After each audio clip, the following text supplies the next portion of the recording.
Eh bien, bonjour à tous, installez-vous. Aujourd'hui, on va regarder, donc je vais commenter et analyser, Apportez ça ici. surtout analyser un match GDA. Ici, on va regarder donc Foncombe qui va opposer Isengard contre les Gobelins. C'est GDA Tour 6, petit disclaimer. Elroy m'a bien autorisé que je puisse commenter des matchs. Euh, Côté Isengard qui va défendre leur capitale Foncombe, on a Elessar qui a changé de faction pour jouer Elf, donc qui a payé le sort mercenaire. Celitech, qui s'appelle Pot de Fleur, et Stig. Contre, en face, on a les gobelins, qui sont Z, SMZ, Erwan, et Aragornus, qui s'est fait changer en Mordor. Donc on a un joueur Mordor et deux joueurs gobelins contre un joueur Elf et deux joueurs Isengard.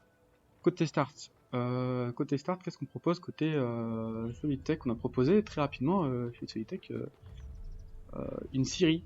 La Syrie qui donc sera facilement défendue techniquement parce qu'on est dans une forteresse. Donc l'économie des défenseurs est défendue, naturellement. Mais attention, si ça va pas retarder un peu l'économie. Les Syries sont plus lentes économiquement à être rentables. En tout cas, elles ont moins d'avantages qu'une fournaise en early. Donc à voir. On a fait Force à Warg. Et c'est tout pour l'instant. On fait Force à Warg et on s'étend. À voir si on fait seulement des Warg ou Chevaucheur de Warg directement. Ok, on fait mode de Warg. Côté Elessar, on fait une caserne, on a fait beaucoup de Malorn, une caserne assez avancée. Et côté Stig, je pense qu'on a fait un start plutôt classique, ou alors économique, et on a sorti l'unité de piqué. Je sais pas trop pourquoi. Mais on a un piqué. Côté Argolanus, punaise. Ok, côté Argolanus, on est parti très vite sur Argolanus qui a scout, hein, on a vu l'œil passer. Qui est parti très vite sur donc, deux pieds orques, puis directement un grand œil de siège. Sur 400 de pop, c'est très léger, je trouve. Il manque des fermes. Pour moi, il faudra 500, 600 pour être large. On fait un bélier. Pourquoi faire le bélier? Parce que on peut pas détruire la porte dès le début. On peut détruire la porte dès le début, mais il y a de l'armée pour défendre derrière. Et vu qu'on a mis l'économie dans le bélier, derrière, l'adversaire aura plus de troupes, parce qu'on aura mis plus d'économie dans les troupes. Ok, on a directement le premier fait qui est engagé, côté Elessar contre Z et puis Erwan. On se bat sur le terrain souillé. Hein. Le terrain souillé de Erwan avec le chasse-souris de Z qui ont fait très mal, parce que... Alors qu'est-ce qu'il a fait? Z, il a commencé semi-troll. Ce qui fait qu'on a une bonne compo en early de combat. Et derrière, Erwan qui vient soutenir avec des archers gobelins et des chauds d'araignées. Alors attention, parce que archers gobelins, là on a vu qu'Isengard est déjà parti sur mode de warg. Alors ça peut être dangereux, parce que s'il y a une masse de chauds de warg, on a commencé à déjà prendre un premier chauds de warg, les archers gobelins peuvent être annihilés. Ok, le bélier qui se fait rect directement par les wargs. Logique, le bélier, je vois pas trop à quoi il allait servir. Côté les Sars, on n'a pas de piquier, on a des archers, on est sur double caserne. Chez Pot de Fleur, on a transité sur un Pia-Uruk, avec encore une fois une nouvelle série. Et côté Stig, on a fait la ferme du clan. Ok, on a un gros fight qui se passe. On a le RC côté Stig qui est placé, on va tout tenir. Alors, mais il y a beaucoup de masse quand même, hein, donc on se sent un peu seul, mais on tient deux armées, on tient bien deux armées. On va quand même tout perdre pour le coup. Mais du coup, côté Elessar, on est plutôt pépère. Mais attention, parce que Elessar n'a qu'un piqué, ce que je trouve un peu léger, surtout qu'on a vu qu'il y avait chaud d'araignée. Bon, en tout cas, le call doit être dit. Ok, le bélier qui se recontacte de la porte. On ouvre la porte, ce qui fait un peu bugger le bélier. On a les chaussures de voir qui vont sortir pour directement accepter ce bélier. Et les orques, on cache ces archers gobelins dans la tour, c'est bien joué. Ici, toutes les unités sont complètement divisées. Hein. Ah, et puis les chaussures d'araignée du coup qui en profitent. On a perdu un piqué, on perd ses archers sur des épéistes. Oh, un mauvais start en soi pour les défenseurs hein, pour l'instant. On perd beaucoup. On a donné beaucoup de points de pouvoir. Erwan qui a déjà gagné 3 points de pouvoir. Stig en a gagné qu'un seul. Et Elessar qui en a gagné 3. Du coup, on est F, donc je pense qu'on peut plus facilement gagner des points de pouvoir grâce aux archers. Argolanus qui a gagné très peu de points de pouvoir. En même temps, Argolanus là pour le coup, Orc et Bélier, ouais. Et Z qui a déjà gagné 4 points de pouvoir. Donc Erwan et Z ont déjà un bon avantage en points de pouvoir. Et Potfleur qui a avec 1 point de pouvoir de gagner pour l'instant. Mais on a une belle masse de chevaucheurs de Warg. On est parti sur Femme du Clan aussi. Là, on est parti en double Pia-Uruk. Côté Elessar, qu'est-ce qu'on propose? On a proposé Non, pas de héros. Et côté Z, donc on propose une deuxième fissure, et ici on essaie de péter la porte. Côté Erwan, on propose une compo diversifiée, Gobelins, Spider Riders, fissure. Là on passe la fissure au niveau 2. Est-ce qu'on va tomber la porte? On va tomber la porte, alors comment on va se défendre? On va se défendre avec des wargs. Mais attention parce que les tout ont des archers. Enfin, il faudrait bouger les archers d'ici pour les mettre dans la tour là. Comme ça, directement on peut défendre. Alors on met 3 béliers, c'est vraiment trop 3 béliers. Hein. Je vois pas l'intérêt d'avoir 3 béliers, alors qu'une catapulte aurait été beaucoup plus forte.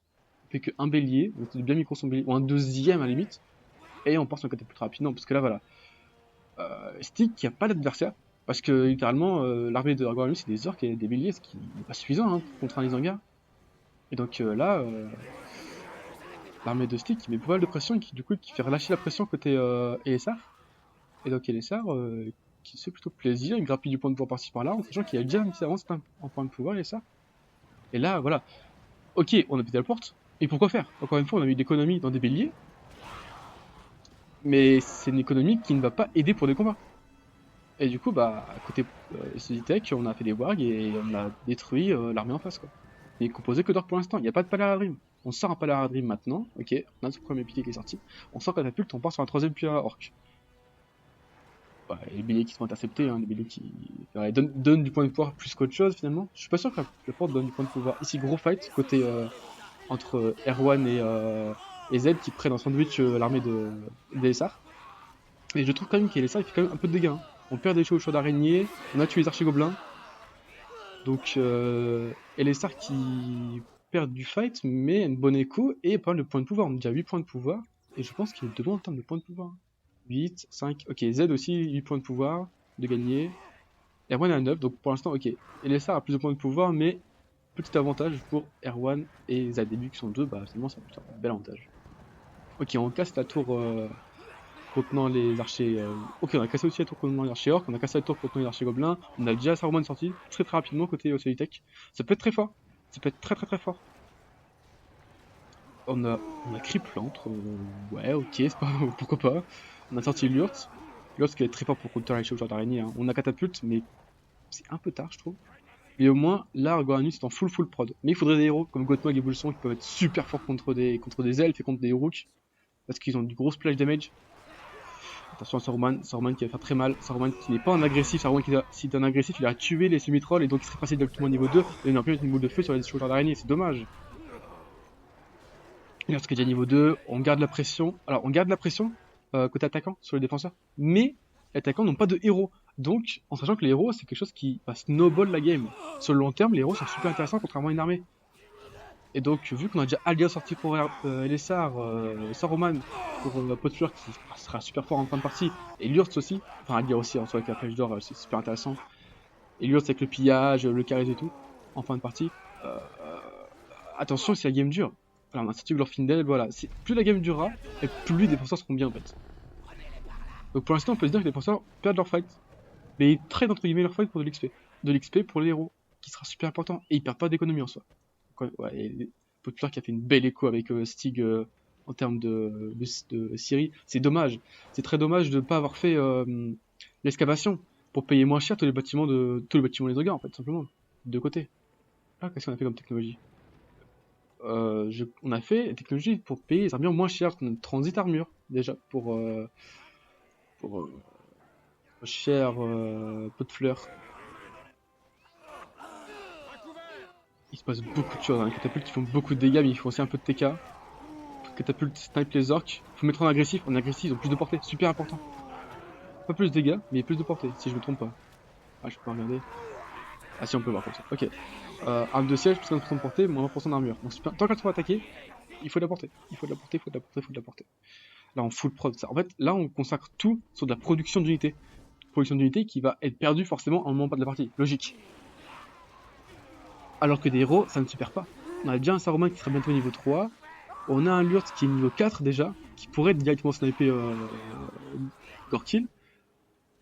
On a Aldir qui est déjà niveau 3, bientôt 4. On sort aussi Lurtz côté Potfleur. Et Glorfindel qui donne bien XP sur le géant. Il va gagner un niveau, 2 niveaux. 2 niveaux, déjà niveau 3. Hein. C'est énorme. Z qui donne beaucoup d'XP à Glorfindel. Hein. Et on ne gagne pas que Glorfindel, il se fait plaisir en fait. C'est une grosse erreur de pas faire gaffe à ces géants. Ils coûtent très cher. Et ils donnent beaucoup de points d'expérience. Alors, on a de l'armée. Et j'ai peur que les héros snowball beaucoup. En soi, je connais déjà le résultat de la game. Mais hélas, j'ai envie de dire. Mais bon. On voit quand même, voilà. Lurtz qui a dit un Pex, qui va éliminer le Gothmog. Donc on perd nos héros. C'est dommage. On a Titi Bouge de Sauron. Super intéressant aussi. Là, on a bien le pouvoir 10 pour se défendre côté Z. Je pense que le pouvoir 10 ça va être super intéressant pour attaquer l'économie. Hein. Un petit pouvoir de vision plus le pouvoir 10 ça va être super fort. Côté R1, on a Rush pillage. Ah, c'est très fort parce qu'en soit le terrain soigné dans le genre de map, tu peux être très fort, tu peux bloquer une zone. On a 2 gobelins donc c'est super intéressant. Dommage de pas avoir 3 gobelins pour le coup, mais bon. Après Aragorn, ça fait qu'il sera plus à l'aise avec Mordor que gobelin. On a sorti les bûchers de la mort pour payer les héros moins cher. Alors qu'est-ce qu'on va faire avec? Je ne sais pas. Là on a beaucoup de choses, voilà. Là on est bien pack les catapultes, faire beaucoup de dégâts, voilà. Ah, par contre on perd Gorky, hein. On perd Gorky, ce qui est vraiment dommage. On fait une transition de Berserk côté Stick. Pourquoi faire? Je suis pas convaincu. Elle a déjà le piqué en face, donc c'est pas très précis. À limite, pourquoi pas? Ça peut être un peu plus intéressant. On part aussi amélioration, on part sur flèche de feu. Là, on est déjà parti sur. On a tout cliqué. On en a tout cliqué.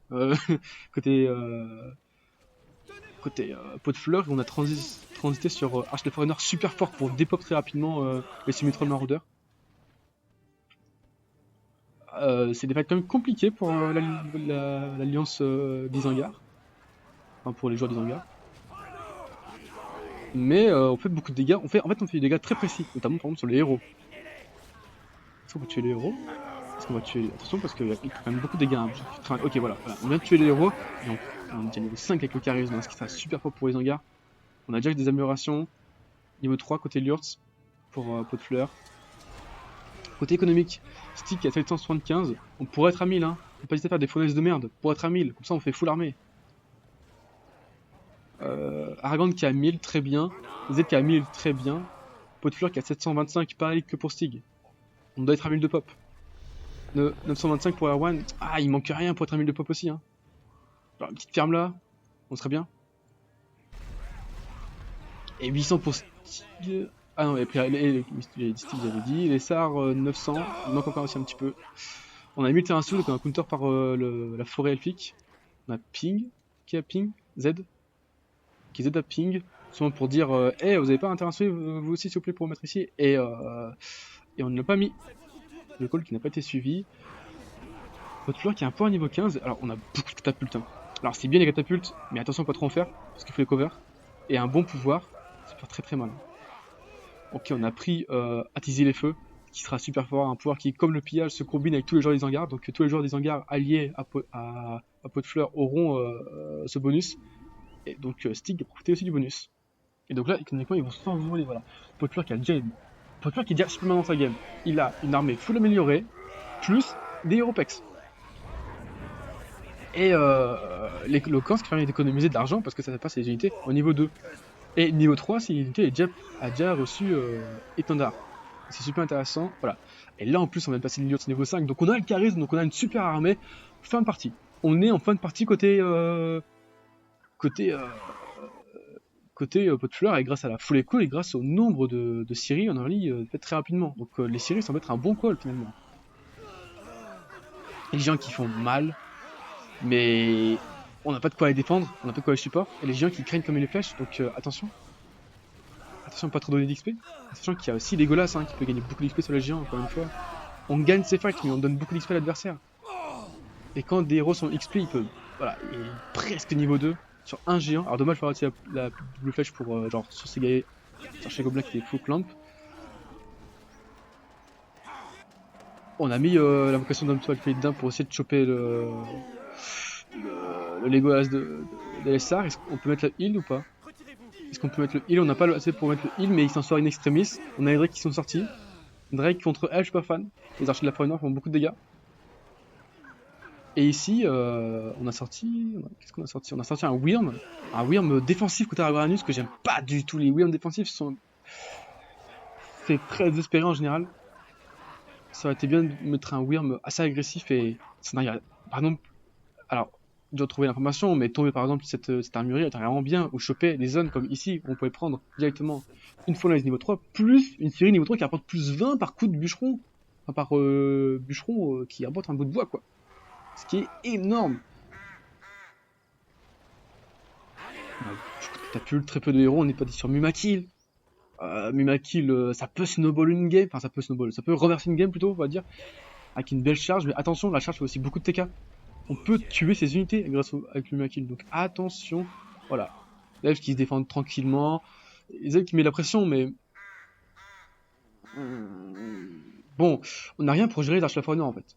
On n'a rien pour gérer les arches la forêt noire, on n'a pas de héros, pas d'arachné, pas de Gorkil ou Azog, pas de chevaucheur d'araignée, on a géant qui se counter par les archers, on a les drakes qui sont counter par les archers, on a les semi-trolls qui sont counter par les archers. Bon.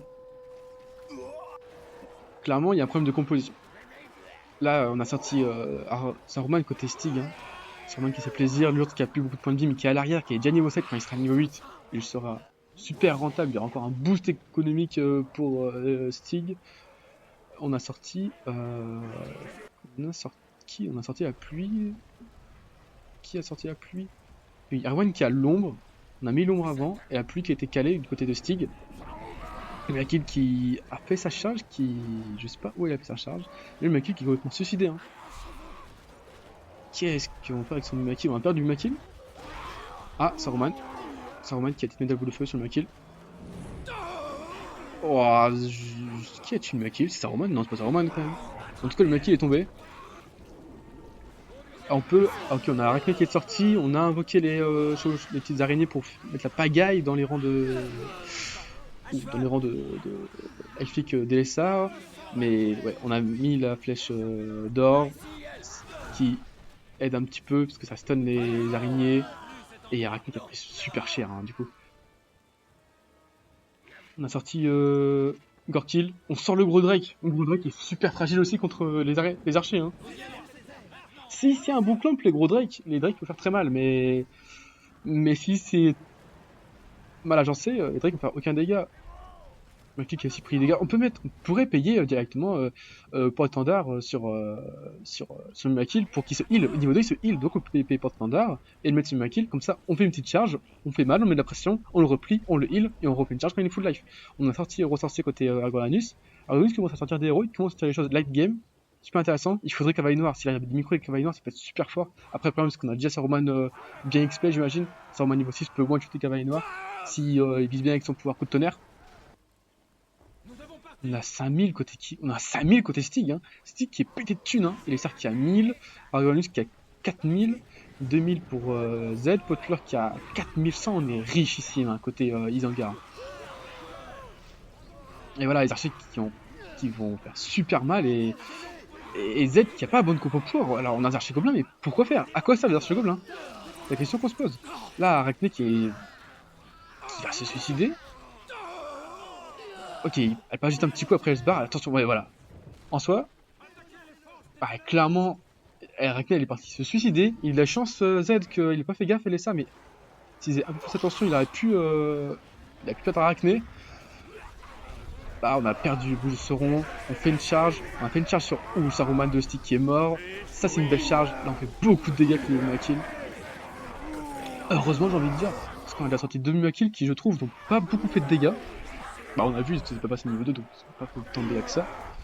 On a mis un Gator côté Z pour repousser et pour détruire l'armée des archers-elfes. On pourrait essayer de choper les Legolas. Est-ce qu'on pourrait choper les Legolas avec les Spider Riders? Non? Ah, ok, d'accord, on tente rien. Est-ce qu'on a la reprod? Il faudrait Z qui n'utilise pas ses tunnels. Et Z qui pourrait utiliser ses tunnels, sortir ici pour choper les Legolas au lieu de marcher. Et surtout, il vise pas les héros. Là, en fait, dans ce genre de game, il faut pas viser l'armée. Enfin, l'armée est importante, bien sûr. Mais le point fort, par exemple, d'Elessar ici, ce n'est pas son armée, c'est ses héros. Il ne faut pas détruire son armée, il faut détruire ses héros. Genre, il s'en fout de perdre son armée tant qu'il a ses héros qui vont pas se faire vivre de la game. On a sorti aussi 30 d'huile. On a déjà du coup 4 héros côté Elessar. On a un pouvoir 25 côté pot de fleurs. Ok, on a les armures lourdes côté Erwan, c'est intéressant. On a les Black Raiders qui sortent super tard, qui ont foncé dans les piquets, qui sont complètement suicidés. Oh, Là, on fait une charge. Qui a tué un peu d'or. Ok, il fait un peu de dégâts. La charge, ok, qui a fait du dégât quand même. Mais on va encore perdre son Makil. Le problème, c'est que là, Argonis a déjà perdu 4-5 Makil. Donc, il a déjà perdu 4000, 5000 de thunes très rapidement. C'est dommage qu'on ne conserve pas les Makil. Il n'y a pas non plus de temps de dégâts que ça, encore une fois. Hein. On pète un peu de troupes, mais sans plus, sans plus. On a tué un Saruman avec un Makil. Celui-là était worse. Et le reste, je trouve pas très worse. On a le coup de tonnerre disponible. Ici, on a la flèche d'or. On a. Ok. On se prépare pour un gros fight. Voilà, tu vois, on a que 2 archers de la forêt noire, c'est déjà pas mal en vrai, mais surtout le support héros qui est énorme. Voilà, par exemple, Flèche d'or d'Aldir, qui fait très très mal. On avait quelqu'un pour 25 côté pot de fleurs, hein, qui fait un peu de ravage, qui a un peu de mal. On a pété un peu de chouchou d'araignée, mais un peu de mal. Qu'est-ce qu'on va faire avec? Ok, on fait un beau crachat pour détruire l'entre-miracle. En soi, on aurait peut-être même pu limite laisser l'entre-miracle, vu comment Agonis perd beaucoup de miracle sans faire assez de dégâts. On aurait pu le laisser pour qu'il continue à être à perte en fait, à faire des unités à perte parce que je sais pas, c'est des gars qui se faisaient. Ok, on a fait un bon crachat, alors on a pété un bâtiment niveau 3. Par contre, on est toujours pas à 1000 de pop, hein, côté pot de fleurs, alors qu'on a 4300. Hein. On s'en fout de faire 4 fournaises de merde, on a 4300 de thunes. On est pété de thunes. Z qui maintient la pression quand même. Hein. On est sorti flèche de feu pour essayer de choper les héros. Alors on n'a pas d'Azog. Hein. Azog, si Azog était sorti beaucoup plus vite, ça aurait pu être fort contre des héros. Pareil pour Gorkill. Donc là, Arachné contre des héros, c'est pas le plus précis du tout. Et là, du coup, on n'a rien pour des héros. Et là, c'est. Là, en tant que gobelin, c'est très dur de contrer ces héros. Là, ce qu'il faudrait, ce serait full. Ok, ah si, on a quand même niveau 4 pour Z. Et là, on a le niveau 6, on a le Dark qui est super intéressant. Faudrait full ce Mithril améliorer. Pour essayer de dépasser. Là, voilà, on perd encore un Makil. On n'arrive pas trop à rentrer, on a l'opportunité qui fait mal, mais niveau 5. Bon, attention, pas le perdre quand même, c'est dommage. Z qui a placé une balise, c'est-à-dire de mettre la pluie de feu ici. Alors, on a perdu l'Urtz. On a perdu l'Urtz, on va peut-être perdre Saruman. Il faudrait mettre à l'épée. Il faut mettre à l'épée le Witch King. Surtout que tu as l'épée. Voilà. Non, c'est trop tard. On a l'épée, on a le cri. Enfin, le cri. L'âme de Morgue qui aurait pu choper Saruman. Il aurait pu être très bien un game. Argonus qui peut bien dans la game, qui push bien. Au fur et à mesure de push et d'être soutenu, ça marche. Et là, il va trouver du dégât. Ça se bat comme des tarés partout, hein. C'est très impressionnant à voir pour le coup. Hein. Wow, punaise, Zaid qui perd 1, 2, 3, 4, 5 géants. 5 géants. On a perdu 5000 d'argent sur ce move. Sans compter, voilà, la Gorky qu'on vient de perdre. Est-ce qu'on va perdre Arachné? Peut-être qu'on va perdre Arachné. Arachné qui est un agressif. Arachné qui est peut-être un défensif, elle va peut-être plus survivre, je sais pas. Bon, en tout cas, Arachné, on perd Gorkill, on perd 5 géants, on a perdu quasiment 9000, pas loin de 10 000 de thunes. 10 000 d'argent. 5, 6, 7, 8, 9... Ouais, non, pas loin, avec quelques unités, on a perdu 10 000 de thunes. Ok, on a sorti de Balrog côté Arwan, on a sorti le Gouin côté Argus, on veut faire très mal à Stig. On sait que là, Stig est mal. Stig est le point faible de la game ici. Ok, attention à Saruman qui est niveau 9, qui a bien XP, mais il faut pas le perdre. Ce serait dommage de le perdre, il est niveau 9. Donc on essaie de mettre tous ses pouvoirs sur Stig. Mais bon, Stig a beaucoup d'économies. Il a 5500, il peut ripple à fond. Donc, en fait, le seul... Là, ce qu'ils font, c'est gagner du temps, en fait. Là, ils font gagner du temps pour Agoranus, pour qu'il fasse beaucoup de dégâts. Mais Agoranus n'a plus rien pour les dégâts. Et là, c'est donc Potlore qui va tanker l'armée d'Agoranus pour Stig. Donc, littéralement, tous les pouvoirs claqués ici vont être useless dans, on va le dire, 2 minutes. Dans 2 minutes, tous les pouvoirs seront inutiles. Une fois qu'il aura fait la forge, une fois qu'il aura fait ses bâtiments de recollection, ce sera fini. Peut-être mieux timer les pouvoirs. On a sorti le Saint Flare. J'imagine sur l'armée de Z. Là, je peux pas tout voir, il y a beaucoup de choses qui se passent de partout. Pot de fleurs qui met le guetteur. Ça qui fait plutôt mal. On invoque des pitins. Pourquoi faire on essaie de viser quoi précisément? Je sais pas trop. On invoque des pitins qui est au Sarmarab. On a les invocations d'Ent. Ouais. À la limite, on peut mettre ici pour essayer d'arraser l'économie. Ou un point de vision, je sais pas, mais compliqué. On a l'azul qui est sorti. On a encore des béliers, pourquoi pas. Ah, on commence, voilà, on a de la masse, des catapultes, des héros, c'est très fort. Là, ce qui manquerait, c'est on arrête de faire les archi-orcs qui sont pas ouf, et on part sur les archi-Haradrim qui sont très forts. Qui pourraient snipe des wargs, qui pourraient snipe des héros. On ne partirait qu'une fois nos terres libérées. On refait Glorfindel. Alors, dommage qu'on n'a pas payé l'amélioration des puits de forteresse, qui permet de ramener les héros plus vite et moins cher. Pour les stars, vu qu'ils passent une compo full héros, enfin, en tout cas, ils misent beaucoup sur les héros. Ah, ça aurait été une belle compo. On a sorti la chambre N pour faire un N directement. On peut voir si le barbe qui est plus résistant, qui peut se régénérer. Après, N qui coûte moins cher, c'est sûr. Là, on a une grosse pression hein, avec la masse du Mordor d'Argonanis sur Stig. Mais on a Saruman qui est sorti, qui pourrait éliminer la masse avec un bon pouvoir. Ouais, voilà, un bon pouvoir avec le pillage de l'Urx. Peut-être même le terrain solide aussi qu'il donne. Tous les pouvoirs qui font très mal. Hein. Et les héros qui sont pas là. Les orques ne sont pas là pour faire mal. Les orques sont juste une distraction pour que les héros derrière dans la masse fassent beaucoup de dégâts. Là, si on avait. Où sont les. Ah oui, on va faire un gros push côté pot de fleurs sur. Avec Stig et le pouvoir de Stig sur Varanus. Hein.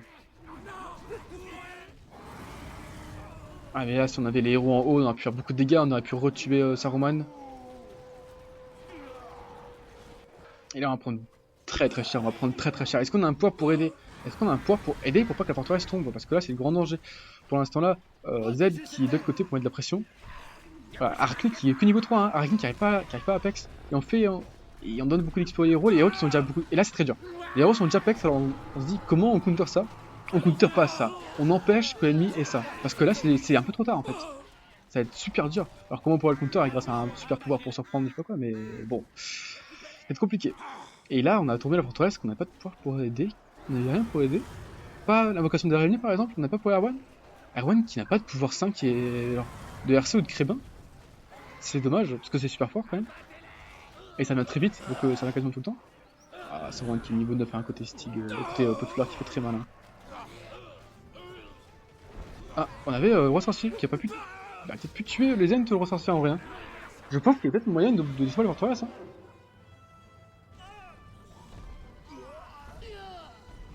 Et ça, on a le personnage qu'on peut utiliser pour supprimer l'ombre. On attend peut-être aussi un bon moment pour le mettre. J'ai besoin d'aide. Nous venons de la forêt noire. Oh, on a, ouais, voilà. Par exemple, le Balrog est pas mal pour péter les héros. Voilà, on a tué Legolas. On tue un builder. On a failli tuer Thranduil. Est-ce qu'on a réussi à tuer Thranduil avec un fouet? Thranduil qui va dangereusement proche du Balrog. Hein. Oh, Z! Le fouet! Ah, punaise! Thranduil qui se barre. Thranduil, je sais pas qui se barre. Pas qui se barre. Après, là, il est invisible. Aïe. Ouais, est-ce que. Ouais, Thranduil a bien Apex, donc il a marche sauvage, il permet à Thranduil d'être furtif lorsqu'il se déplace. Ce qui est super fort, ce qui devient très dur à viser. Et là, Cornelius, on a perdu sa forteresse, on perd la zone. Par contre, en contrepartie, Z gagne la zone côté LSA. Donc, on a un très bel qui est super intéressant et qui est super dur à jouer. C'est le genre de game 3 4 des 4 les plus durs à jouer quand d'un côté on perd et de l'autre côté on gagne. Parce que là, il faut bien macro, bien micro, faire des bons decision making, savoir quoi viser, quel pouvoir prendre, se passer de l'argent avec des alliés. On peut se dire, ouais, c'est facile de passer de l'argent. C'est pas si simple que ça. Faut passer assez de thunes, mais pas trop non plus pour pas se faire de la merde. Au bon moment. Et surtout, c'est pourtant le mental. Là, c'est une game de mental. Agronis doit se dire, j'ai pas perdu. Et Z doit se dire, je dois faire mal. Je dois faire mal, mais on met pas de tunnel. Là, Z, il marche trop avec son armée. Où sont les tunnels? Il pourrait TP son armée tout le temps ici. Et donc, tout le temps spawn dans la base de l'adversaire. C'est pas pour rien qu'il y a des tunnels chez les gobelins. C'est pas parce que c'est une porto qu'on fait pas de tunnel. Et puis l'économie, c'est toujours fort. Surtout que là, on a besoin d'argent pour avoir un On a besoin d'argent. Donc même si on a 1000 de pop, on doit fournir. On a 6000. Ok, on doit fournir Argolanus en pop.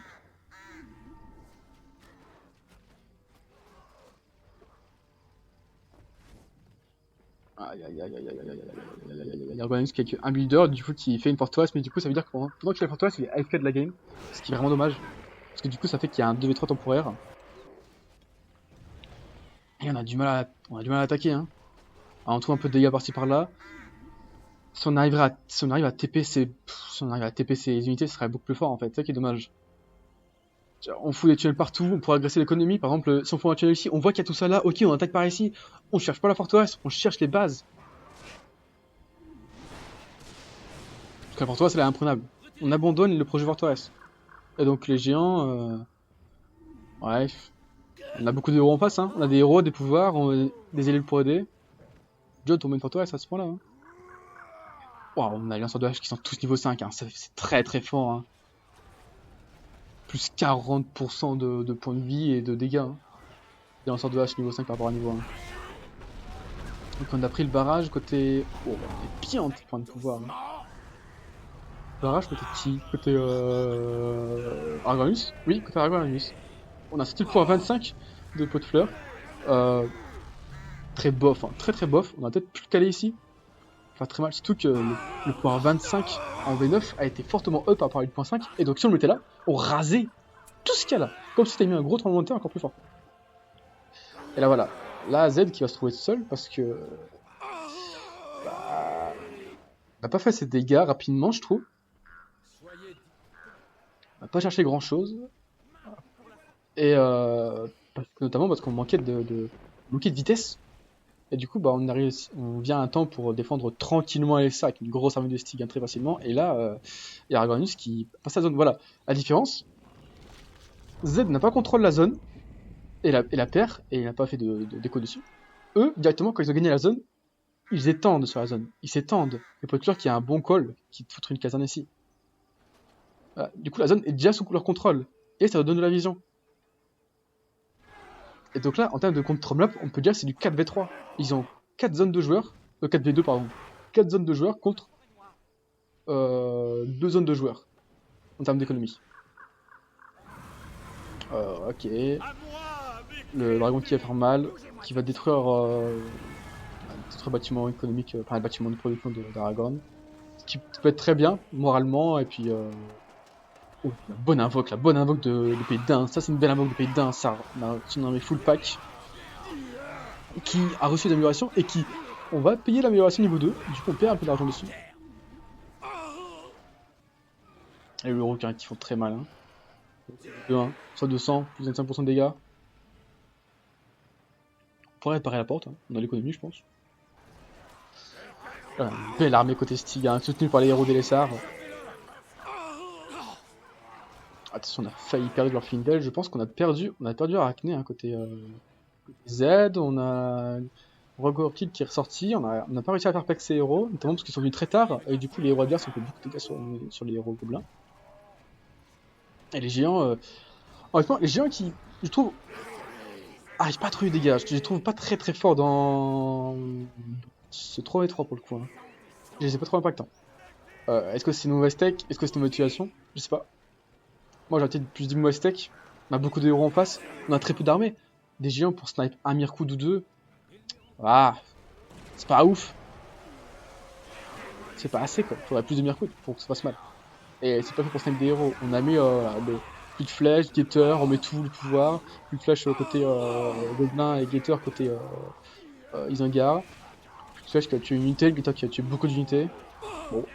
Petit tips, on pourrait mettre les Crébins plus le Gator, comme ça on debuff puis Gator, comme ça on fait beaucoup de dégâts avec le Gator. On aurait peut-être pu tuer des semi-trolls Amelio. On aurait pu pas tuer, mais on a fait beaucoup plus de dégâts sur eux, donc derrière on a arché ou des sur dash, ça très facilement. On remet un Gator hein, côté pot de fleurs, on a mis un Gator côté stick, on remet un Gator côté pot de fleurs. On veut enfoncer Z, on veut lui mettre la tête sous l'eau, qui se noie sous les troupes d'Isengard, soutenues par les héros elfes d'Elessar. Oh putain, oh là, on l'a mis. Ok, Erwan qui a claqué le pouvoir 25 de Balrog, tout simplement, c'est de Balrog. On a un bon clamp, alors à la fois on détruit rapidement les bâtiments économiques, mais les géants qui font mal du coup, sous ce clamp. Et bah, qu'est-ce qu'il fait le Balrog? Qu'est-ce qu'il fait le Balrog? On verra pas que le Balrog. Ok, TD, c'est ça qu'on a aussi en PS côté Erwan. Hein. Je pense que la game est perdue pour Aragorn, Erwan et Z. Hein. Là, Aragorn qui tente de faire des choses, on sort trop le tambour, on ne sera pas d'impact. Le Bobby qui est très sexy, très joli, mais qui face à une armée, il faut l'améliorer. Hein. Des petits cure-dents et il va tomber le Bobby. Et bah ok, coup de fouet tombe la liste. Là, dommage qu'il n'y ait pas niveau 6 pour directement déglinguer ce Lurtz. On va perdre Lurtz. On a fait beaucoup de dégâts. Oh punaise, on a claqué des tunnels bien cachés. C'est malin, très malin. Là, on cherche l'économie. Alors, on a tué un builder, 2 builders, on a tué 3 builders avec les wargs. Bon snipe de la part de pot de fleurs sur les wargs. Sur les builders, pardon. Le Balrog qui a enfin claqué son crachet de feu. Le Balrog qui, je trouve, va permettre de gagner du temps, mais sans plus. On n'a pas fait beaucoup de dégâts. Là, on a fait du dégât un petit peu là. On a fait quelques balistes. Mais bon. Mais sans plus, on a gagné du temps. Parce que derrière, l'épreuve va revenir pour redonner un coup. Là, on a mis l'œil plus William côté Aragorn pour essayer de faire une différence, pour essayer de faire un peu de dégâts. On tente bien avec mal de servir la cause. On a une belle armée de semi-trolls d'un côté Aragorn, une très grosse armée, mais voilà, tellement clan que ouais, un bon pouvoir et ça du tout, et c'est une pierre qui fait beaucoup de dégâts aux unités. Hein. On avait une belle armée, on a un beau cendrier, on va dire. On a claqué le truc de vitesse pour aller plus vite. Pourquoi pas. Après, j'imagine que peut plus à tous les pouvoirs du jeu, donc j'ai envie de dire, il fait ce qu'il veut, il fait ce qu'il veut. En soi, c'est pas mauvais, hein. C'est toujours bien d'avoir plus de vitesse. Voilà, on est niveau 8, hein, Glorfindel. Niveau 10 à le dire, niveau 9, Legolas, presque niveau 10. On a des belles fortes. On a une bonne position. En soi, c'est joli à voir. Ça fait très wave defense, mais ça va tomber, hein. On perd le Drake, le troll tambour qui vient donner du charisme, mais il va mourir. Meurt. Il a mis full Amelio, il y en a plus de pouvoir pour détruire. On a Saruman niveau 6. Est-ce qu'on a eu Saruman niveau 9? Ah, bah Saruman qui est ressorti. Saruman qui était niveau 10, j'ai pas vu. Oh non, dommage. On a 3 géants. Ouais. Tu vois, les géants ici, tu vois. Pour sniper quoi, les piquets. Bon, ok. Les géants, ouais. Je trouve qu'il a beaucoup trop forcé sur les géants Z. Je pense qu'il a mis. Franchement, facile. Entre 15 et 20 000 de thunes dans les géants. Hein. Je sais pas combien de géants il a fait, mais ça m'étonnerait pas que c'est toi son favorite. je pense pas quand même, pas déconner, mais quand même, c'est vénère. Et là, voilà, on enfonce. On a une full armée. Avec tous les pouvoirs du monde, à un moment, ça passe. Ouais, Stig a pas beaucoup de points de pouvoir, Stig, en vrai. Hein. C'est vraiment. C'est vraiment. Pot de fleur qui a vraiment fait la différence dans nos points de pouvoir. Pot de fleur qui, pour moi, est le MVP de la game, si on doit dire. Hein. Et ça aussi, il était très bon. Stig a fait son taf. Mais j'ai l'impression que Pot de fleur était vraiment bien en termes d'écho. Et en termes de... C'est lui qui s'est sacrifié pour prendre attiser les feux. Et en termes de production d'unités, gestion d'armée, des technologies comme Saruman qui a très rapidement, qui a donc vraiment aidé Isengard à défendre la forteresse, et donc Fancombe qui est perdu pour les gobelins pour ce tour-ci. Sur ce, merci d'avoir vu la vidéo. Donc je ferai finalement une vidéo par match. Donc là on a commencé avec un match très dynamique, pas simple à commenter, pas simple à analyser, parce que ça se passe de partout, il y a des actions que j'ai loupées, évidemment, comme des charges de Mimaki qui auraient peut-être pu être belles, j'ai sûrement loupé le pouvoir 10 de Solitech, c'est dommage, mais c'est intéressant, bien joué aux joueurs, et donc je vous dis à la prochaine fois pour sûrement un autre commentaire GTA. Ce soir, merci d'avoir regardé. Bonne soirée à vous, bonne journée à vous, et je vous dis à plus.